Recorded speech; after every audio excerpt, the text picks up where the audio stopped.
دوستوں اور عزیزوں کے ساتھ تعلقات کیسے مضبوط کریں؟ تحریر خواجہ مظہر صدیقی۔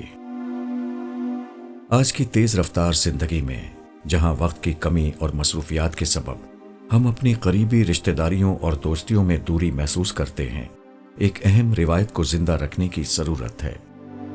وہ روایت ہے اپنے دوستوں اور عزیزوں کے ساتھ محبت اور خلوص کے تعلق کو مضبوط کرنے کی۔ یہ تعلقات زندگی کا وہ اثاثہ ہیں جو نہ صرف ہمیں جذباتی سکون فراہم کرتے ہیں بلکہ ہماری سماجی زندگی کو بھی نکھارتے ہیں۔ اکثر ہم دیکھتے ہیں کہ لوگ سوشل میڈیا، خاص طور پر فیس بک پر اپنی زندگی کے اہم لمحات یا دکھ درد کو شیئر کرتے ہیں۔ کوئی اطلاع دیتا ہے کہ اس کے والد یا والدہ کا انتقال ہو گیا ہے، کوئی بیٹے یا بیٹی کی پیدائش کی خوشخبری دیتا ہے، کوئی اپنے ہسپتال میں داخل ہونے یا بیماری کے بارے میں بتاتا ہے، تو کوئی اپنی شادی یا نکاح کی اطلاع دیتا ہے۔ کسی کی سالگرہ ہو یا کسی کامیابی کی خوشی، یہ سب خبریں ہم روز دیکھتے ہیں۔ ایسے مواقع پر ہم عام طور پر فیس بک پر لائکس یا کمنٹس کے ذریعے رد عمل دیتے ہیں۔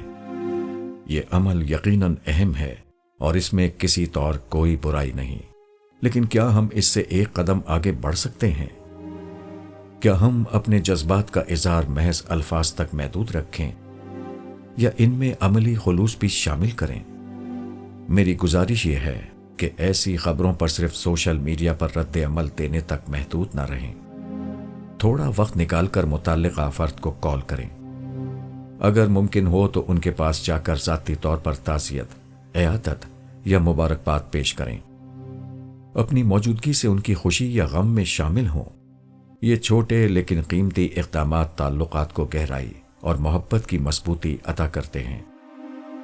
یہ عمل نہ صرف آپ کے تعلقات کو بہتر بناتا ہے بلکہ آپ کی شخصیت کو بھی نکھارتا ہے۔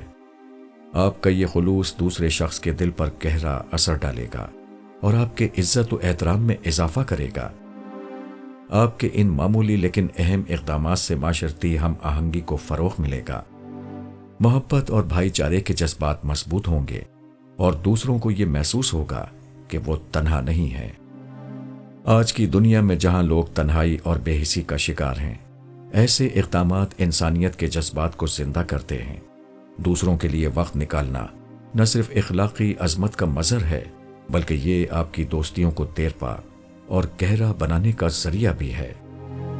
ہمیں یاد رکھنا چاہیے کہ محض الفاظ کے بجائے عمل سے اپنے عزیزوں کی خوشیوں اور غموں میں شریک ہونا ہی اصل انسانی قدریں ہیں، اور یہی وہ رویہ ہے جو معاشرے کو پرامن، پرسکون، خوشحال اور بہتر بنانے کی طرف پہلا قدم ہو سکتا ہے۔